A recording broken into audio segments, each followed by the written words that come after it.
Spoilers are forthcoming. Proceed with caution. We first meet a child named Koyo and observe him as he awakens the morning after receiving his diploma. Since he is not in high school, he feels a little disoriented. In addition, he still needs to start his education. He is continuously worried about those thoughts. They are the only things on his mind right now. Something odd occurs when he peers at himself in the mirror after using the restroom to wash his face. His image displays bizarre behavior, and he turns to face him. He reaches out to touch it but stumbles and crashes through the glass. And Koyo collapses, and everything around him transforms. In the bathroom, he awakens and considers what just transpired. When Karen emerges from the shower, he then notes that she appears different. She appears shorter than she did before. After speaking with his sister Zuki, he observes she is in good spirits. She appears the same as before, typical. There is also a happy girl named Anki,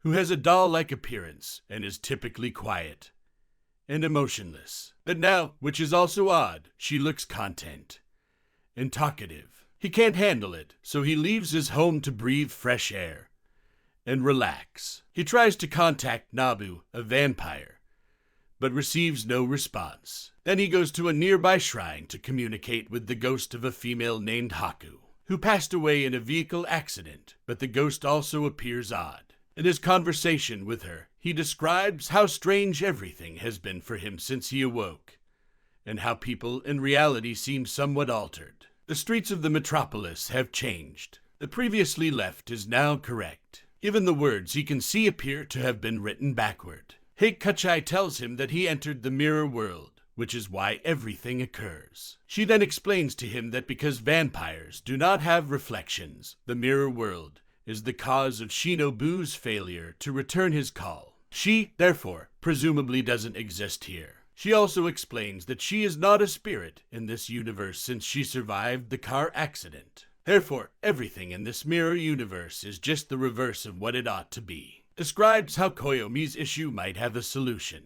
Koyo's access to the outside world may be made possible by Shinobu, and he recalls a unique location with a reservoir with magical properties. Komi, eager to return to the real world, believes that the pool might help him communicate with Shinobu. Hanny's place and Koyo Migos are where you can find the collection. Kenbar appears out of nowhere and attacks him as he attempts to enter the room. She manifests as a rainy demon. He attempts to flee from that thing, but it is too quick and strong, and it appears he will perish. Hek, fortunately, then shows up and saves his life. Koyo is brought to safety by Hek, who advises him to locate a partner. He appears to have been sent by someone to assist Koyo. After that, he returns home and discovers Yura in the parallel universe. She and he have been close pals for a very long time.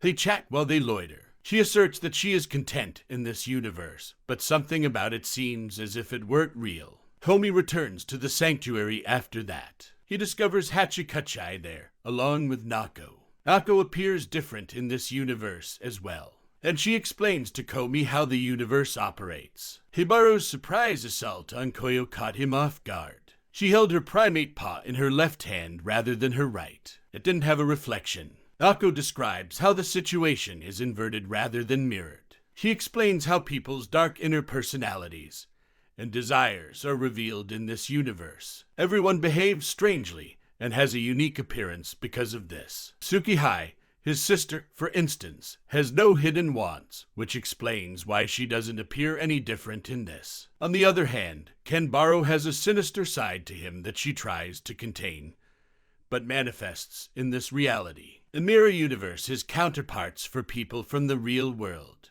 Komi is now curious about him, though. He worries that he swapped places with his counterpart, leaving him trapped in the real world while he is the true Koyo in the mirror universe. Fearing that whoever is in the actual world might be creating issues there, he is terrified of them. He's getting pain from this. He then rests at home. He goes into his bedroom at home, where O is also sleeping. They reside in the same room in this realm.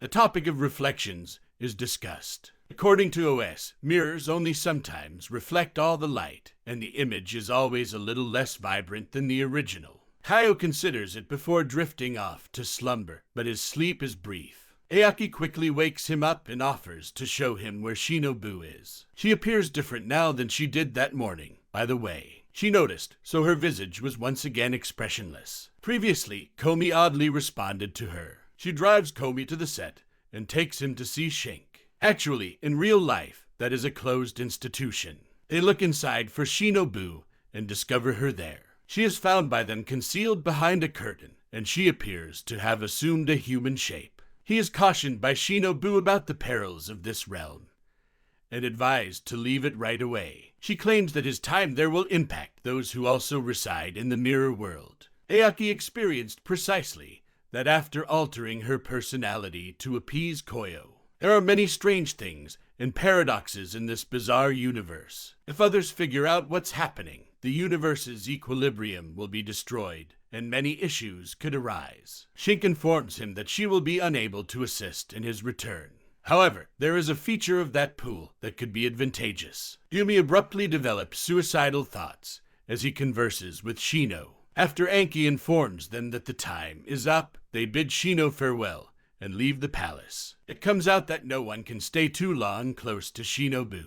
Otherwise, they feel a powerful urge to commit suicide. For this reason, she was concealed behind the curtain to keep him from noticing her. The person who looks at her closely executes suicide due to her unfathomable beauty. He then returns to Canberra's home and requests help with his Nokia. They go to the Naoki home, which creates a diversion and enables Koyo to find the pool inside. He examines it, but nothing transpires. He then steps inside the bathtub, but nothing changes. The mother of Canberra then arrives, introduces herself, and jumps into the pool with Koyo. After informing Komi that this pool is not endowed with supernatural abilities, she speaks about her daughter Kibaro. She strokes his back, describing how she gave her that monkey pole. She says that her family is known for producing peculiar items. She goes on to clarify that she is that terrifying, rainy devil persona. She also advises him to locate his partner as quickly as feasible. Additionally, the woman suggests Koyo assist her daughter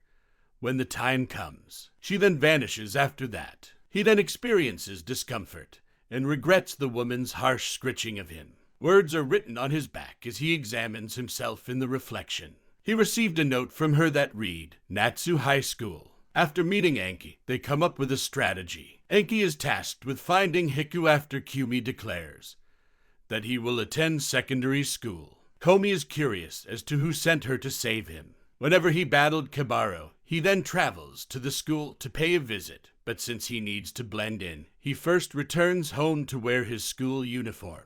Although he looks through his closet, the uniform is merely missing. He discovers a girl's outfit in its place. After considering it, he decides it must be his counter's outfit. Thanks for watching the video. If you enjoyed it, please like, share, and subscribe to our channel for more exciting content.